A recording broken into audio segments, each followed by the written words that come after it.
하나님 말씀 전하도록 하겠습니다. 오늘 제목이 뭐죠? 평화 만들기입니다. 설교 제목이 평화 만들기.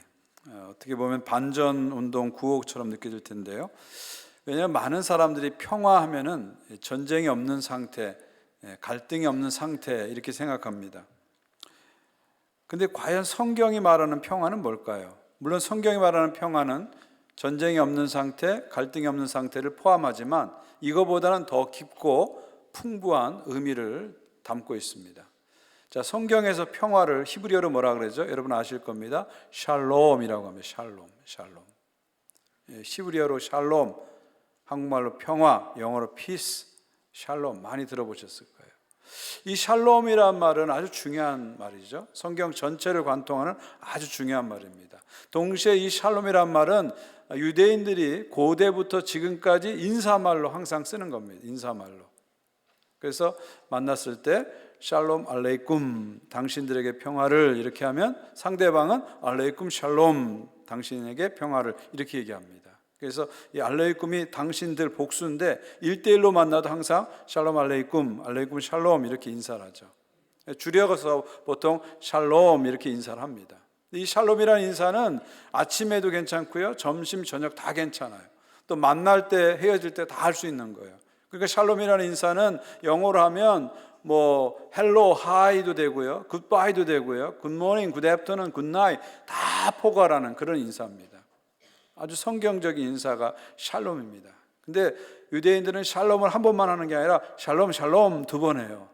왜냐하면은 나에게도 샬롬, 너에게도 샬롬, 샬롬, 샬롬 두 번 해요. 그러니까 아주 기분 나쁠 때는 그냥 샬롬 한 번 하는데 대체로는 샬롬, 샬롬 두 번 하게 됩니다. 여러분 인사를 나누시는데 한 번만 하시면 기분 나쁜 거니까요. 우리 옆에 분들 보시면서 샬롬, 샬롬 두 번 인사하겠습니다. 샬롬, 샬롬. 근데 보니까 뒤에 분들이 섭섭하는 거예요. 뒤에 분들에게도 샬롬, 샬롬 한번 고개 돌리셔서 샬롬, 샬롬, 샬롬, 샬롬. 갑자기 주이시 회당이 된 것 같네요. 샬롬, 샬롬. 얼마나 좋습니까? 샬롬, 샬롬. 이 샬롬이란 말 어떤 의미가 있을까요? 제가 아까 말씀드렸잖아요. 평화란 말로 번역되기에는 부족하다는 거예요. 피스란 영어 단어도 다 포함할 수 없는 아주 크고 깊은 의미가 있습니다. 이 샬롬이란 말, 성경이 말하는 샬롬, 평화는 어떤 의미일까요? 이 샬롬이란 말이 어떻게 쓰여진지를 구약 성경을 보게 되면 이 의미를 우리가 분명하게 알 수 있습니다. 여호수아 8장 31절 보세요. 모세 율법서에 기록한 대로 새 연장으로 다듬지 아니하는 새 돌로 만든 제단이라. 하나님께 예배드리는 제단을 다듬지 않은 새 돌이라고 했는데 원문을 제가 보니까요, 샬롬의 돌이라고 되어 있다. 샬롬의 돌이라고 되어 있어요. 이게 무슨 말이냐면 하나님께 제사드리는 제단은 완벽해야 되는 거예요. 그래서 그 돌은 인간의 터치가 필요 없는 거예요. 완전하기 때문에 인간의 손길이 필요 없는 완전한 상태의 돌이라는 겁니다. 그래서 원문에는 샬롬의 돌 그랬어요. 여기서 샬롬은 무슨 뜻일까요? 완전하다, 완전한 상태다, 그런 뜻이죠. 출애굽기 2장 출애굽기 말씀을 보면요, 출애굽기 2장 22장 5절에 이런 말씀이 있어요. 사람이 밭에서나 포도원에서나 짐승을 먹이다가 자기 짐승을 놓아 남의 밭에서 먹게 하면 자기 밭에 가장 좋은 것과 자기 포도원에 가장 좋은 것으로 배상할지니라. 이게 무슨 말이냐면 내 양이나 소가 남의 밭에 들어가서 막 먹어치웠어요. 남의 포도원에 먹어치웠어요. 그때 어떻게 하라고요? 가장 좋은 것, 내가 가지고 이제 가장 좋은 것을 들여서 보상하라는 거죠. 그러니까 우리가 성경의 정신은 뭐예요? 내가 누구의 기분을 망쳤거나 물건을 망쳤거나 사람을 망쳤으면 사과하고 배상을 하라는 거예요. 이게 성경 정신이에요. 근데 여기서 배상하다 할 때 원어를 보니까 여살롬 이렇게 되어 있어요. 살롬을 가져오다 이렇게 되어 있습니다. 이게 무슨 말입니까? 뭔가 망가졌어요, 무너졌어요. 근데 거기에다가 최고의 것, 더 베스트, 최고의 것을 더해가지고 다시 완전한 상태로 만들어 놓는 거예요. 그게 여샬롬, 샬롬을 가져오다, 배상하다 그런 뜻입니다. 그러니까 뭔가 완전한 상태로 돌아오게 하는 것이 샬롬이다 이렇게 볼 수 있죠. 마지막 한 군데를 찾아볼까요? 열왕기상 9장 25절. 솔로몬이 성전을 졌는데 마지막에 어떤 말씀, 솔로몬이 이에 성전을 짓는 일을 마치니라 그랬어요. 성전을 짓는 걸 다 마쳤다 그랬는데 이 마치니라를 히브리어로 보니까 워실롬 그랬어요. 이 말은 샬롬을 가져오다 그런 뜻입니다. 이게 무슨 말입니까?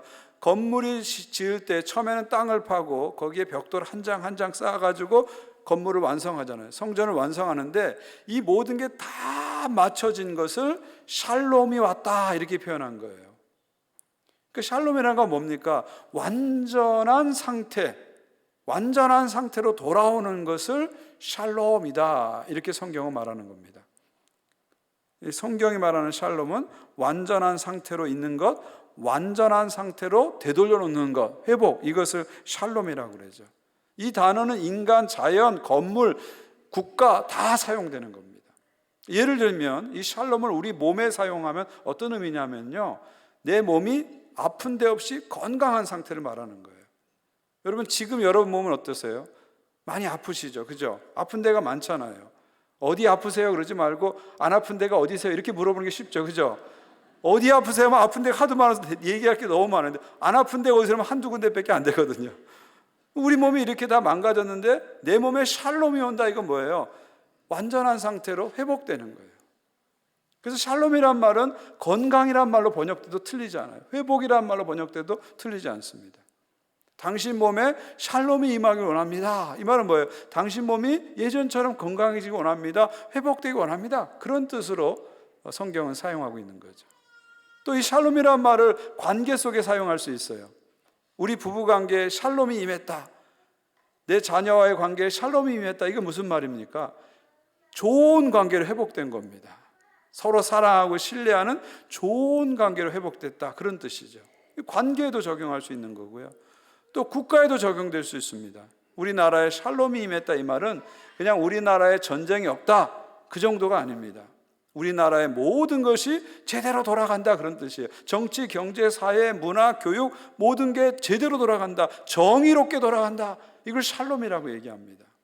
그러니까 샬롬이란 말은 정의, 번영, 평화 다 번역될 수 있는 말이에요. 그런 깊은 의미가 있습니다. 또 이것을 자연에 적용한다면요, 샬롬이 자연에 임했다. 이것은 뭐냐면 자연이 원래 상태로, 조화로운 상태로, 아름다운 상태로 돌아가는 것을 얘기합니다. 이사야 선지자가 말한 것처럼 어린아이가 독사굴에 손을 넣어도 해를 받지 않고 어린 양과 사자가 함께 뛰노는 그런 나라를 말하는 거죠. 그런 상태를 말하는 겁니다. 해함이 없고 상함이 없고 오염과 파괴가 없는 가장 좋은 상태가 바로 샬롬입니다. 샬롬이죠. 그러니까 샬롬이란 말은 뭐예요? 가장 좋은 상태로 있는 것, 가장 좋은 상태로 돌아가는 것, 완전한 상태로 있는 것, 완전한 상태로 돌아가는 것을 성경은 샬롬이라고 말합니다.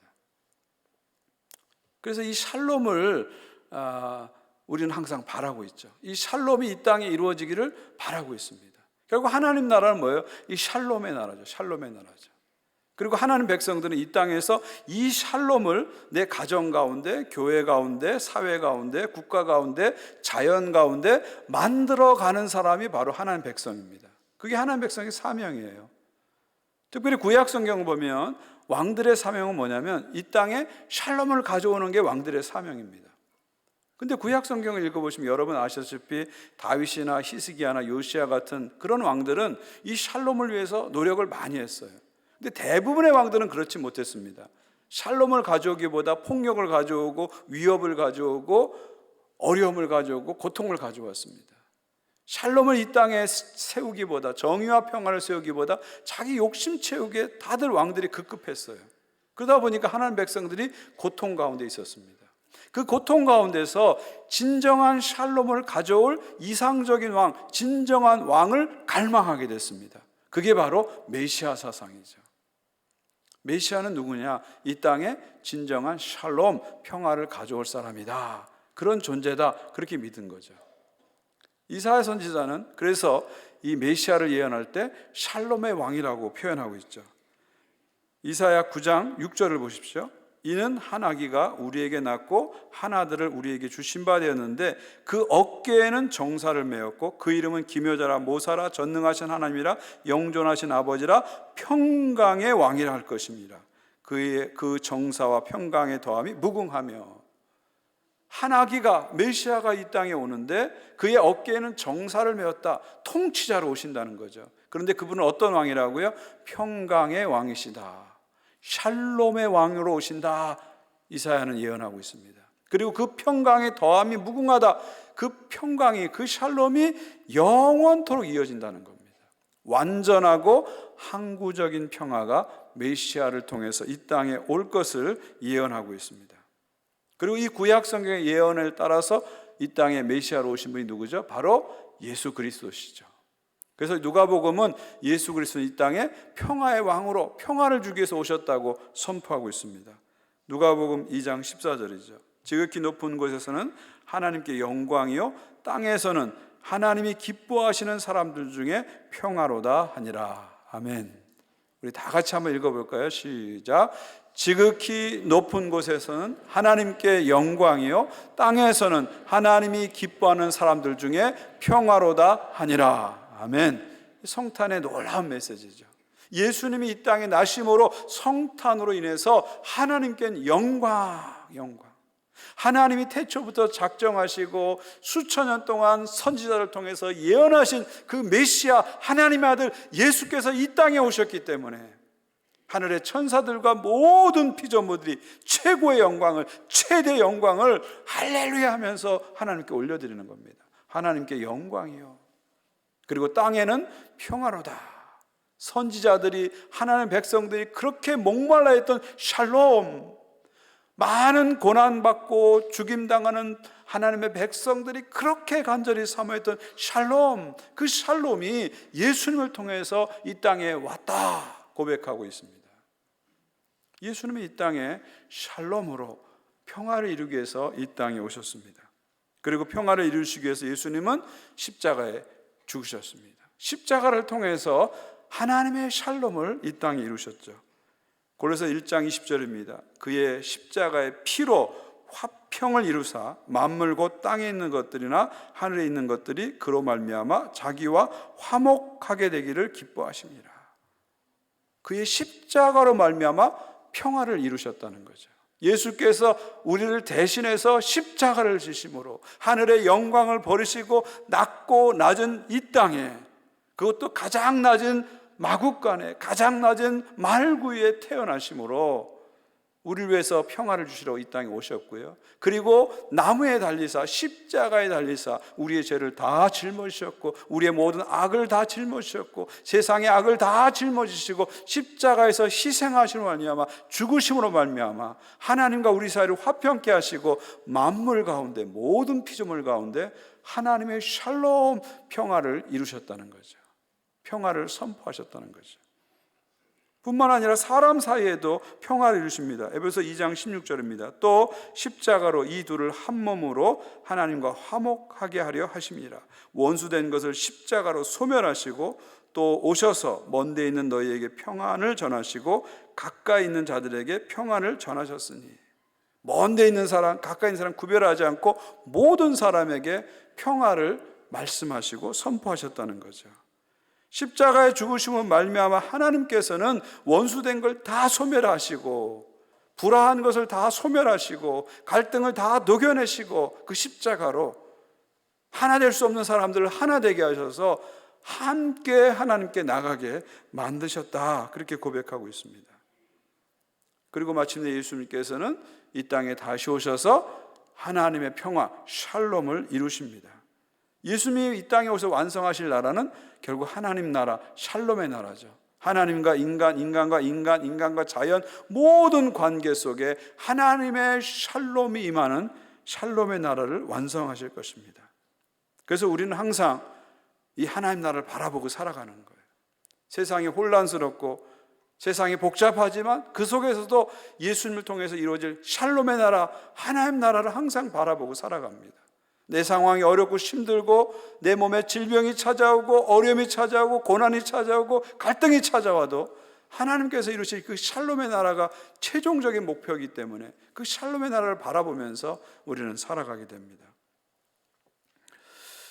요즘 미래를 예측하는 전문가들의 발표가 수시로 뉴스에 나옵니다. 이번 주에도요, 이런 뉴스를 여러분 보셨을 거예요.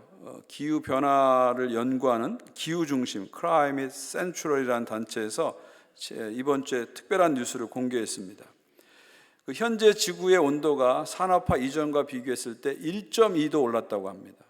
여러분 생각, 1.2도 별거 아니지 생각하지만 이거 엄청난 변화거든요.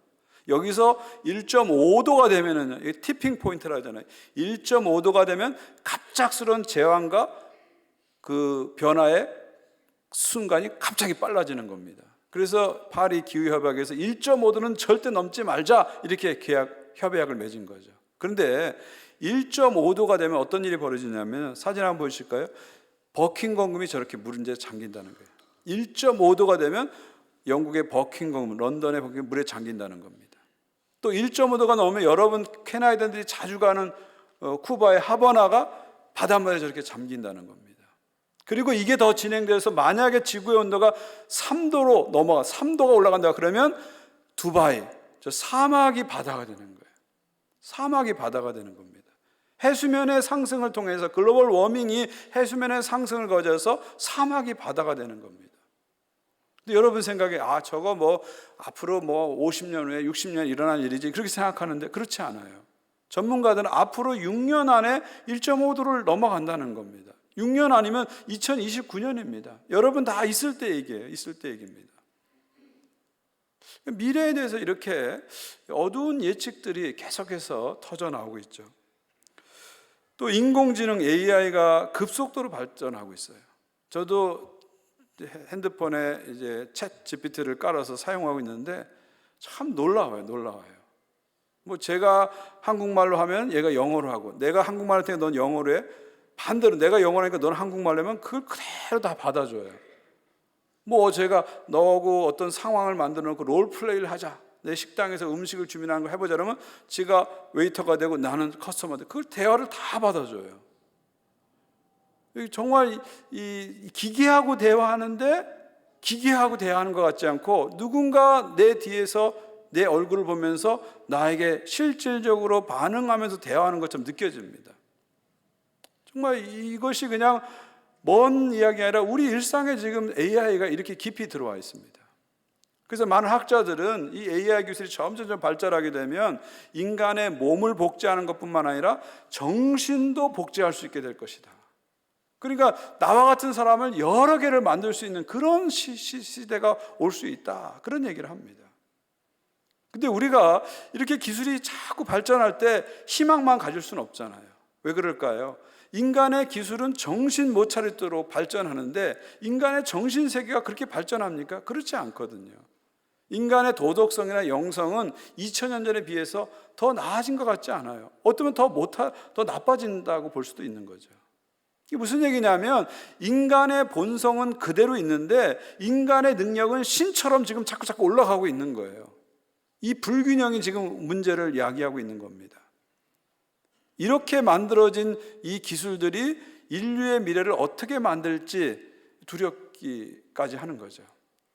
마냥 희망만은 가질 수 없는 거죠. 자, 이런 상황에서 우리가 어떻게 살아야 됩니까? 이런 예측을 보면서 우리가 어떻게 살아야 됩니까? 어떤 사람들은 세상이 앞으로 암울해질 거니까 결혼도 하지 말자, 뭐 비혼주의자가 많이 나옵니다. 젊은이들 사이에서. 또 어떤 부부들은 세상이 어두울 테니까 자녀를 낳지 말자, 우리끼리만 잘 살자, 딩크족들이 많이 나옵니다. 어떻게 해야 될까요? 물론 미래학자들의 전망은 나름대로 합리적인 이유가 있습니다. 그러므로 우리는 전문가들의 조언을 귀담아 듣고 대비를 해야 됩니다. 그러나 여러분, 우리가 분명히 알아야 할 것이 있어요. 우리는 이 전문가들의 예측이 전부가 아니라는 걸 우리는 분명히 믿고 있거든요. 하나님은 우리의 미래에 대해서 다른 이야기를 가지고 있다는 걸 우리는 믿고 있습니다. 하나님 누구십니까? 알파와 오메가세요. 태초에 천지를 창조하신 알파의 하나님, 시작하신 하나님께서 오메가의 하나님 되시기 때문에 마지막 끝을 붙잡고 있습니다. 마지막 끝은 뭡니까? 예수께서 이 땅에 다시 오셔서 하나님의 나라, 샬롬의 나라를 이루실 것을 우리는 굳게 믿습니다. 그래서 세상이 아무리 혼란스럽고 혼란한 뉴스가 들어와도 우리는 성경 말씀에 기초해서 역사의 주인이 하나님이시기 때문에 결국은 하나님께서 이 모든 혼란과 어려움을 통해서 마지막에 예수님이 다시 오셔서 하나님 나라 샬롬의 나라가 이루어질 것이다 확실히 믿는 거예요. 그 믿음을 갖기 때문에 이 혼란한 시대라고 해서 나부터 살아야지, 나만 잘 살아야지 이런 마음을 갖지 않는 겁니다. 오히려 이 혼란한 시대일수록 하나님 나라 비전을 갖고 샬롬의 비전을 갖고 이 땅에서 하나님 나라를 이루어가고 샬롬을 이루어가는 삶을 사는 거죠. 저는 이번에 우리 교우들이 사랑의 헌금을 넘치도록 해준 거에 너무 감동을 받았습니다. 사실 지금 경제 지표가 하나도 좋은 게 없어요. 다 어렵습니다. 여러분 얼마나 어려우세요? 그럼에도 불구하고 나도 어렵지만 나보다 어려운 사람 돌아보자. 내가 지금 편안하지만 내 편안함에 만족하지 않고 어렵고 힘든 세상을 보자. 이런 마음에서 여러분 헌금을 해주신 거예요. 저는 이것이 하나님 나라 백성의 자세라고 생각합니다. 세상이 혼란하니까 나만 살고 보자 이게 아니라 세상이 혼란할수록 어려울수록 하나님 나라를 생각하고 샬롬을 생각하는 거죠. 이게 하나님 나라 백성의 삶이죠. 샬롬의 비전, 예수께서 이 땅에 오실 완성하실 샬롬의 비전이 확고하기 때문에, 우리에게 확고하기 때문에 우리는 이 땅에서 어떤 상황 속에서도 이 샬롬을 만들어가는, 평화를 만들어가는 삶을 살아야 됩니다. 이것이 하나님 나라 백성의 삶이고 하나님 나라 자녀의 삶이죠. 예수님께서 분명히 말씀하시죠. 마태복음 5장 9절 화평케 하는 자는 복이 있나니 그들이 하나님의 아들이라 일컬음을 받을 것입니다.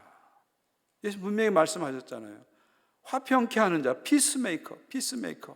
그들이 하나님의 아들이다, 하나님의 딸이다 이렇게 선포하십니다. 평화를 누리는 사람이 하나님의 자녀라고 말하지 않으셨어요? 평화를 말하는 사람이 하나님의 자녀라고 말씀하지 않으셨어요? 피스메이커, 평화를 만드는 사람이 하나님의 자녀다 분명히 말씀하셨어요. 하나님의 자녀는 피스메이커의 삶을 사는 거예요. 피스메이커의 삶을 사는 거예요. 이 땅에서 평화를 만들어가는 삶을 사는 거죠. 우리가 이 땅에서 어떻게 하면 하나님 자녀답게 살아갈까 고민하시죠? 그 답이 여기 있어요. 피스메이커가 바로 하나님 자녀답게 사는 거예요. 내가 속한 공동체, 거기에 나를 통해서 평화가 만들어지면 그게 바로 하나님 자녀답게 사는 겁니다. 내 가정에서 내가 피스메이커 역할을 하면 하나님 자녀답게 사는 거예요. 교회에서 내가 피스메이커 역할을 하면 하나님 자녀답게 사는 거예요. 직장에서 여러분, 일터에서 여러분이 피스메이커 역할을 하면 하나님 자녀답게 사는 거예요. 반대로 여러분 때문에 분란이 일어나고 분쟁이 일어나고 싸움이 일어나는 트러블 메이커가 된다면 그거 하나님 자녀답게 사는 게 아닙니다. 나 때문에 공동체 평화를 만들어가는 이 피스메이커 삶이 바로 하나님 자녀다움의 삶이라는 것을 예수님께서 분명히 말씀하셨습니다. 자, 그렇다면 어떻게 우리가 공동체 안에서 피스메이커가 될 수 있을까요? 평화를 만드는 사람이 될 수 있을까요? 그것은 예수님께서 우리에게 직접 분명하게 보여주셨습니다. 그 방법은 바로 십자가입니다. 십자가입니다. 고린도서 1장 20절 다시 한번 볼까요? 평화를 이해하는 데 아주 중요한 말씀입니다. 그의 십자가의 피로 화평을 이루사. 뭐라고 했습니까? 십자가의 피로 예수님이 평화를 이루셨다 말씀하시죠. 예수님이 어떻게 평화를 이루셨다고요? 당신의 십자가의 피로 이루셨다는 거죠. 예수님은 그냥 평화만 말하신 분이 아니에요. 평화를 만드신 분이에요. 어떻게 만드셨다고요? 십자가의 피로, 예수님의 희생으로 만드신 겁니다. 예수께서 스스로를 희생하심으로, 하나님의 영광의 아들이 스스로를 희생하심으로 우리의 죄를 담당하시고 세상의 악을 담당하심으로 그 십자가의 피로 화평을 만드셨다. 성경은 그렇게 말하죠. 우리들도 마찬가지입니다. 어떻게 우리가 평화를 만들 수 있을까요? 십자가를 통해서만 만들 수 있는 겁니다. 여러분, 평화는 절대로 저절로 만들어지지 않습니다.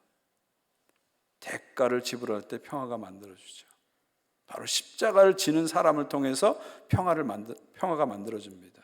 희생하는 사람을 통해서, 양보하는 사람을 통해서 평화가 만들어집니다. 가정에서도 마찬가지 아닙니까? 가정의 평화가 어떻게 만들어져요? 누군가 십자가를 질 때 평화가 만들어지는 거예요. 엄마와 아빠가 그냥 자존심 빳빳하게 세우고 촥 하면은요, 평화가 깨지고 자녀들이 불안하죠. 그러나 누군가 먼저 자존심을 내리고 양보하고 희생하면 평화가 만들어지는 거예요. 옛날 우리 한국의 가정들 어떻게 평화가 만들어졌어요? 아버님들이 훌륭해서 평화가 만들어졌나요? 아니잖아요. 옛날 아버님들 큰 소리 뻥뻥 치시고 할 말 다 하시고 사셨잖아요. 근데 어떻게 평화가 만들어졌어요? 어머님들이 희생하시고 양보하시고 눈물을 흘리셔서 가정의 평화가 만들어서 오늘 우리가 여기까지 온 거 아닙니까? 누군가 희생할 때 평화가 만들어지는 거예요. 누군가 십자가를 할 때 평화가 만들어지는 거예요. 교회도 마찬가지입니다. 어떻게 교회 평화가 만들어집니까? 누군가 희생할 때, 십자가를 지는 사람이 나올 때 거기에 평화가 만들어지는 거죠. 그래서 평화를 만드는 일은 쉬운 일이 아닙니다. 쉬운 일이 아니에요. 희생이 따르고 대가가 필요한 거죠. 창세기 13장 보면은 아브라함 가정하고 롯 가정이 갈등을 일으키는 장면이 나옵니다. 원래 아브라함과 롯은 이민을 같이 왔잖아요. 갈대아 우르를 떠나서 하란을 거쳐서 가나안 땅 올 때 아브라함은 뭐가 없었어요? 자식이 없었잖아요. 반대로 롯은 뭐가 없었어요? 아버지가 없었잖아요. 아버지가 먼저 돌아가서 아버지가 없었잖아요. 그래서 아브라함이 롯을 자식처럼 여기고 조카 롯과 함께 아브라함이 가나안에 이민 왔어요. 이민 와가지고 한눈 팔지 않고 열심히 살았어요. 그래서 양떼가 점점 늘어나서 양쪽 가정이 다 부자가 됐습니다. 근데 문제는 뭐냐면 양이 점점 늘어나니까 그 땅이 부족한 거예요. 그러다 보니까 아브라함 가정의 목자와 롯 가정의 목자가 자꾸 싸우는 겁니다. 싸우는 거예요. 그때 아브라함이 뭐라고 합니까? 롯에게 뭐라고 말해요? 우리는 골육이다. 우리는 친척이야. 우리는 한 형제야. 한 가족이야. 그러면서 서로 다투지 말자 이렇게 얘기하죠. 여러분, 서로 다투지 말자, 평화롭게 지내자, 이 말은 누구나 할 수 있는 말이에요. 우리 사이좋게 지냅시다, 평화롭게 지냅시다, 누구나 할 수 있는 말이에요. 근데 중요한 건 그 다음 말입니다. 그 다음에 아브라함이 뭐라고 해요? 내가 좌하면 내가 우하리라, 네가 우하면 내가 좌하리라, 이렇게 말하죠. 이게 무슨 말이에요? 너희가 먼저 선택하라는 거예요. 양보하는 거죠. 네가 선택하면 그 다음 내가 선택할게, 양보하는 거예요. 거기서 평화가 시작되는 겁니다. 사실 인간적으로 보면 아브라함이 작은아버지고 롯은 조카니까, 야, 작은아버지는 내가 먼저 선택하고 그 다음에 너 선택해, 그렇게 할 수 있잖아요. 내가 먼저 좋은 땅 차지하고 그 다음에 너 차지해, 이렇게 할 수 있잖아요. 그래도 사실 상식적으로 틀린 얘기 아니잖아요. 또 아브라함과 롯의 관계가 어떤 관계입니까? 부자 관계나 마찬가지입니다. 롯은 아브라함 때문에 이민 와서 이렇게 성공한 거니까 내가 먼저 하고 그 다음 너 해도 인간적 도리에 크게 벗어나지 않습니다. 그러나 아브라함은 평화를 위해서 자기가 양보하는 겁니다. 조카에게 양보. 네가 먼저 좋은 땅 선택해, 그 다음 내가 선택할게. 양보하죠. 희생하죠. 그러자 그 땅에 평화가 임하기 시작하는 거죠. 그러니까 우리 다투지 말자, 평화를 만들자, 이 얘기는 누구나 할 수 있는 거예요. 근데 네가 좌하면 내가 우하리라, 이 말은 아무나 할 수 있는 게 아닙니다. 그래서 평화가 만들어지기가 힘든 겁니다. 그러나 아브라함처럼 먼저 희생하고 먼저 양보하면 거기서 공동체의 평화가 만들어지죠. 그리고 하나님께서는 결국 평화를 만드는 사람에게 복을 주십니다. 여러분, 아브라함은 복을 받아서 이스라엘의 조상이 되지만 롯은 자기 눈에 좋은 땅 소돔과 고모라를 선택해서 심판을 받고 재앙을 받고 가정이 망가지고 모압과 암몬의 부끄러운 자의 조상이 되어버리잖아요. 결국 평화를 만드는 사람이 당장은 손해보는 것 같지만 결국 이기는 사람이고 성숙한 사람이고 복받는 사람이라는 거죠. 예수님 말씀 그대로 평화를 만드는 자가 복이 있나니, 평화를 만드는 사람에게 하나님께서 복을 주십니다. 저는 34살에 이민교회 담임 목회를 시작했어요. 진짜 어렸을 때죠. 34살. 우리 교회 제일 젊은 목사님이 이윤재 목사님인데, 이윤재 목사님도 더 어렸을 때 제가 담임 목회를 했어요. 그때는 뭔 생각을 했는지 모르겠어요. 너무 부족하고 너무 경험도 없는데 얼떨결에 담임 목회를 시작했어요. 그 다음에 또 계속해서 담임 목회를 해서 작은 교회에서도 하고 중간 교회에서, 중형 교회에서도 하고 대형 교회에서도 하고 다양한 담임 목회 경험을 지금 한 30년 가까이 갖고 있습니다. 또 중간에 부목사도 하고 협동목사도 하고 여러 가지 목회의 경험을 가졌습니다. 아마 토론토에서 이렇게 오래 살다 보니까 많은 교회들을 보게 되고 많은 교회를 제가 경험하게 됐어요. 그러면서 제 마음에 목회 철학이 하나 생겼는데, 그게 뭐냐면 교회에서 가장 중요한 것은 평화다. 이게 제 목회 철학입니다. 제가 이렇게 목회를 보니까 평화가 제일 중요한 것 같아요. 교회가 아무리 크고 건물이 아무리 좋고 성도들이 아무리 넘쳐나도 평화가 깨지니까 순식간에 교회가 깨지더라고요. 교회만 깨지는 게 아니라 영혼들이 깨지는 것을 저는 많이 봤어요. 특별히 2세들. 1세들이 평화를 만들지 못하고 그 갈등하고 분쟁하는 모습을 본 2세들이 신앙을 떠나는 걸 저는 토론토에서 너무 많이, 여러 교회에서 너무 많이 봤어요. 교회가 평화가 깨지면 그 모든 것이 아무것도 아니구나. 평화가 깨진다는 건 모든 것에다 곱하기 0을 하는구나. 그런 확신을 갖게 됐어요.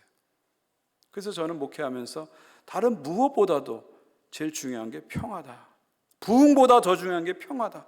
평화를 갖춰야 부흥이 온다. 이런 확신을 갖게 됐어요. 그래서 제 목회 항상 1순위는 교회의 평화를 만들어가는 것.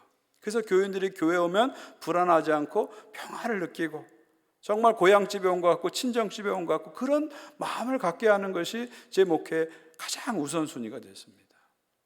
여러분, 교회는 평화입니다. 평화예요. 우리는 평화를 만들어가야 되고 평화를 지켜가야 됩니다. 그래야 한 영혼을 지킬 수 있고 다음 세대를 지킬 수 있고 하나님 나라 일을 할 수 있는 겁니다. 교회가 세상을 향해서 거창한 일 안 해도 괜찮아요. 큰 일 하지 않아도 돼요. 그냥 교회에 다양한 사람들이 모였지만 서로 다르지만 사이좋게 지내는, 평화롭게 지내는 이 모습만 보여줘도 세상을 향해서 귀한 메시지를 던지는 겁니다. 세상은 항상 갈등하고 싸우고 분쟁이 많잖아요. 근데 교회는 이렇게 다양한 사람이 모였는데 이게 얼마나 다양하십니까? 이민은 연수가 다르고 직업이 다르고 또 정치적인 생각도 얼마나 다릅니까? 다른 것이 너무 많아요. 그렇지만 예수님 안에서 성령 안에서 하나가 되고 사이좋게 이렇게 예배드리고 은혜롭게 신앙생활하는 것, 이것만 가지고도 저는 세상에 엄청난 메시지를 준다 그렇게 생각합니다. 여러분, 교회는 평화입니다. 평화예요. 이 평화를 만들어가는 것이 우리에게 중요한 사명이에요. 그리고 이것을 통해서 우리는 전도를 하고 선교를 하는 것입니다. 예수님이 그러셨잖아요. 너희가 하나가 되면 세상이 너희가 내 제자인 줄 알리라. 할렐루야. 귀한 말씀이잖아요. 너희가 하나가 되면, 너희가 평화를 누리면 세상이, 우리가 아무것도 하지 않아도 저 사람들 하나님 믿는 사람이구나, 예수님 따르는 사람이구나 알게 된다는 것이죠. 그러면서 자연스럽게 선교와 전도가 이루어진다는 것입니다. 사랑하는 성도 여러분, 이 평화를 만드는 것 귀한 일입니다. 그러나 힘든 일이에요. 그러나 평화를 만드는 사람이 이기는 사람이고, 평화를 만드는 사람이 성숙한 사람이고, 평화를 만드는 사람이 복받는 사람이죠. 여러분 가정에서 누가 피스메이커입니까? 여러분 가정에서 나는 트러블 메이커입니까? 피스메이커입니까? 한번 생각해 보세요. 내가 하나님의 자녀라면 피스메이커가 되십시오.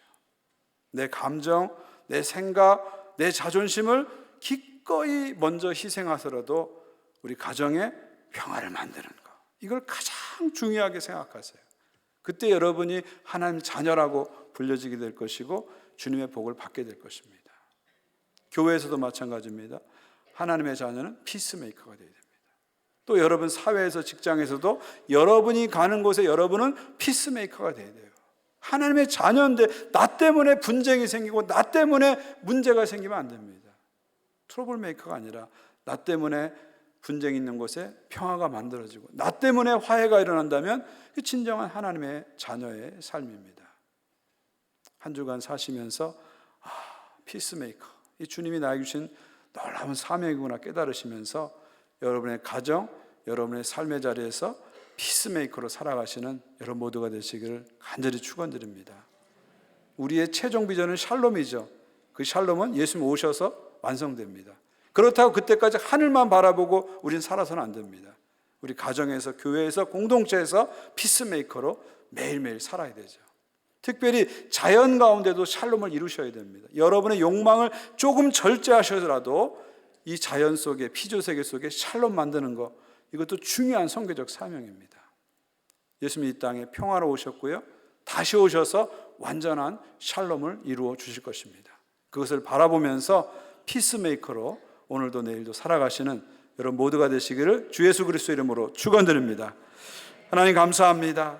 오늘도 주의 말씀을 통해서 우리가 어떻게 살아야 될지를 알게 해주셔서 감사합니다. 예수님이 평화의 왕으로 이 땅에 오셨고 장차 오셔서 샬롬을 이루실 것을 믿습니다. 그 비전을 바라보면서 이 땅에서 피스메이커로 살아가는 저희들 되게 도와 주시옵소서. 우리 가정에 샬롬이 임하게 하시고 우리 교회에 언제나 샬롬이 임하게 하시고 캐나다 가운데 샬롬이 임하게 하시고 우리의 몸과 육체 위에 샬롬이 임하게 하시고 우리가 관계하는 모든 관계 속에 하나님의 샬롬이 충만하게 하여 주시옵소서. 우크라이나에 샬롬을 주시옵소서. 이스라엘 땅에 샬롬을 주시옵소서. 하나님의 샬롬이 이루어지게 하여 주시옵소서. 예수님의 이름으로 기도하옵나이다. 아멘.